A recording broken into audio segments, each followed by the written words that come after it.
7 दिवस वाट पाहिलेली आहे. काय तर दिलं नाही की 5 दिवस 6 दिवस 2 दिवस असं काय दिलं नाही.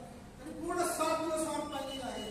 काय माहित आहे की 7वा दिवस हा परमेश्वराने आशीर्वादित केलेला पवित्र केलेला दिवस आहे.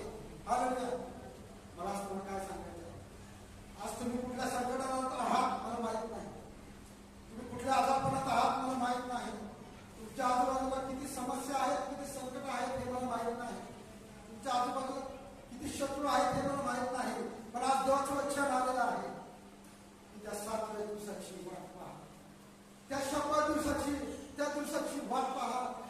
जो परमेश्वराने दिवस नेमलेला आहे, जो परमेश्वराने दिवस आशीर्वादित केलेला आहे, त्या दिवसाची वाट पहा. परमेश्वराच्या सानिध्यात येण्याची, परमेश्वराच्या मंदिरात येण्याची, त्याच्या मंदिरात येऊन त्याच्या पुढे गुडघे टेका, त्याची वाट पहा, त्याच्या उत्थानाची